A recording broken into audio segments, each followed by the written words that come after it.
Boom, what up out there?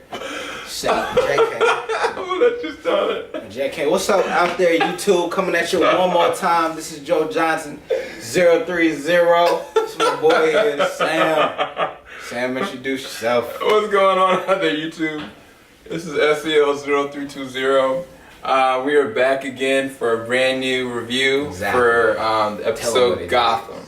I'm gonna read y'all a synopsis in just a second, but coming off the last episode of Gotham, we were really excited for what was gonna kind of come next. But yesterday we were not able to watch because we were at the major event for Batman vs Superman, and it was an awesome time. We've got extra video footage, not of being inside, because they said that specifically that we have infrared cameras and we have night vision goggles to verify if you have your phone on, and if you do, they can commandeer the phone or like take your ticket away that you're supposed to get like a week in advance to be able to watch it. When the movie comes out, that's going to be taken away from you, stripped away from you. But we were good. We didn't have any problems at all, and everybody was just geeking out. But that's the reason why we missed the episode of Gotham this week. But I guess what was some of the stuff that you took away from this episode before I even go into the synopsis? What was one of your favorite things? Bro, one of my favorite things, I have to say, kind of just give you forewarning, kind of spoil a little bit. Yeah. Is the situation with Penguin. I've never seen Penguin emotionally break down like this, like he did in this episode. True. So this next episode, they showed a short preview at the end of for what the next episode is going to be, and he had this huge machine gun just blasting. I was like, Sam, this is going to be pretty crazy. I'm going to watch this next episode like right now. That has to be by far the best part for me, is just seeing Penguin just like, yo, I'm going off. Yeah, so and kind of just like start back from the beginning. What I really found interesting in this episode was not only the fact of Penguin, well, not going back to the beginning, kind of towards the middle. Not only Penguin, but Nygma. Ooh, that's one of my favorite parts. I gotta talk about that. I want to talk about it because the thing that there's two different things about this. Edward Nygma, he's been progressively helping Bullock and Gordon since the beginning. True. He's really weird, but he's got this one lady, her name is Mrs. Kringle, which is so weird, Miss Kristin Kringle, but she has been, in my opinion, been stringing him along. She's been like giving him nudges here or there that there might be a chance or they have a connection, but it can be perceived that like he's being a little bit overexertive of how his pursuits for her. And as of recently, she got out with this cop. He seemed like a decent guy. And you find out that he's not so much of a decent guy. And how Edward interacts with it and how he responds to it, we've been seeing him slowly like disintegrate as far as his personality. And even when he kind of collided with the Penguin, when they met for the first time, and Edward kind of challenged him. I thought that was really interesting because I was like, okay, I think that Edward is almost there. In this episode, he finally breaks. And the way that he breaks, it can be debatable that it doesn't make sense the way that Mrs. Kringle or the officer had this situation happen. I mean, I think it's plausible, but I feel like it's just a plot device to use to set him off. And especially in the beginning of the episode, you see him stabbing these watermelons. And how he's stabbing them, I was like, this is all foreshadowing of what's going to happen. Oh, that's good. So, what ends up happening with his arc is like, it's so crazy. And I don't know how they're going to progress it or what Mrs. Kringle's reaction going to be. For some strange reason, I feel like she's going to be okay with it. And it's really weird. I don't know why. I feel like that there's something wrong with her. I felt like that from the beginning, that she's just completely off. But one of the things, well, before I even go into one of the things that I was going to talk about, is I'll talk to you about the synopsis for it. So Gordon and Bullock continue the investigation of Ogre, who begins to make a move on someone close to Gordon. Meanwhile, Bruce and Selena team up to try to expose a corrupt Wayne Enterprises. So I loved Bruce and Selena in this episode. I was like, all my notes have "oh," and that's cute, the whole entire thing, because in the beginning of it, I mean, the realization is like Selena killed like Alpha's friend. You know what I'm saying? Like she just straight killed him. But it goes into, and that was one of the things I was wondering, like how is the previews gonna work with them being at this ball together and dancing and stuff like that when she just did this? Like how can Bruce be approving of it? And he blatantly tells her, like, look, I can't accept what you've done, nor am I ever gonna cross that line. He even goes to Alfred at some point, and he kind of talks to Alfred like I know in war that sometimes this is cause that you have to do it, and Alfred confirms with him. But he chooses to make a moral stance of what's right and what's wrong consciously in this. But at the same time, like they have this heated debate and battle, like what's really going on, and the fact that, like, what if like this is the guy that maybe killed your parents, or what? Like even Selena says, like you only reason why you didn't kill him is because you got afraid to kill him. I did it because consciously I wouldn't have a problem with it at all, and I'd do it again and sleep just fine after it. And I believe her. Like she's a cold-blooded killer, honestly, because I remember when she got kidnapped, like she gouged somebody's eyes out, right? Yeah. I don't even know why, but she did it, and I was like, okay, if she's capable of doing something like that, then there's no telling the kind of what she's gonna be able to do. But in this episode, they try to kind of weed their way into this ball and try to steal off some stuff, and it shows how well they work as a team, even though they're on different sides of the law. Like they literally do work great as a team, and then seeing them together dancing and stuff like that, Bruce is just kind of taken back, like, man, oh wow, she looked good. You know, it's really evident and it's really personal. It's really cute. It's really cool to see them kind of together in that way. But where everything is really going down is with the ogre. Right. Did you want to talk about, like, I guess how that's been intersecting with Lee, Barbara, and Gordon, I guess?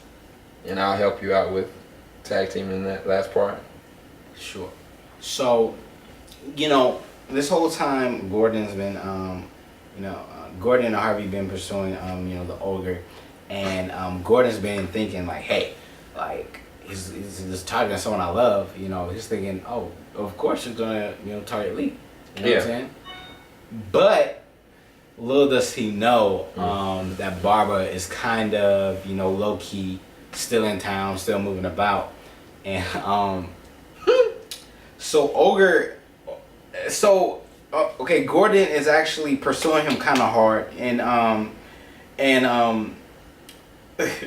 it's crazy. So Gordon's actually getting really close to actually breaking this case wide open, and the ogre, she's actually noticing this. That's actually one point where they actually the ogre actually tries to run both of them over in his car, but he would have got shot. Gordon didn't see his face. I would have shot. He just saw his silhouette.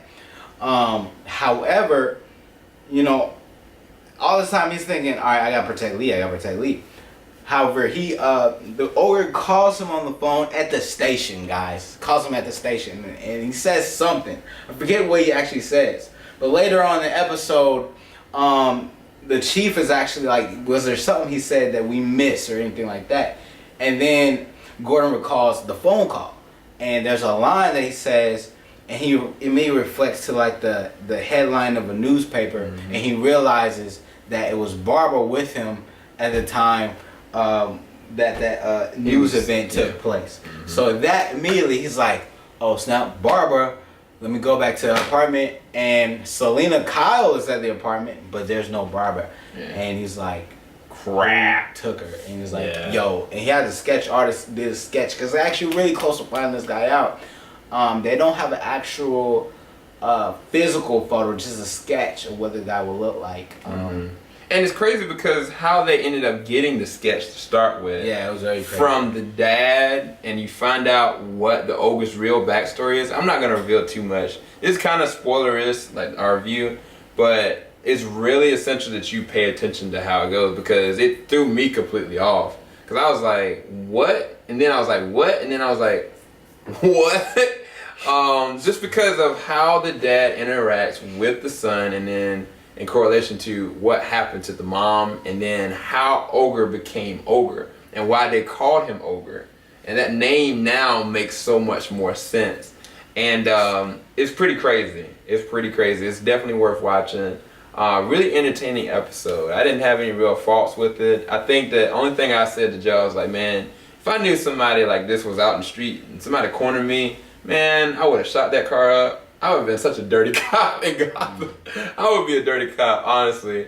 But how the episode leads off, and I guess this is actually a good part of the episode, is that there is a point where Ogre confronts Barbara, but how they interact is they actually get along based on their inadequacy complex that they have about themselves. They are internally damaged people because of maybe substance abuse, maybe because of abuse, maybe because of neglect, or whatever, but they relate. And it's really interesting how it goes out. Joe has this opinion that Barbara really is kind of conscious of what's going on. My opinion is she's on a ride straight to yeah. she's going in for it. Reason why I only point that out because because she's fully aware that Gordon, is a cop and he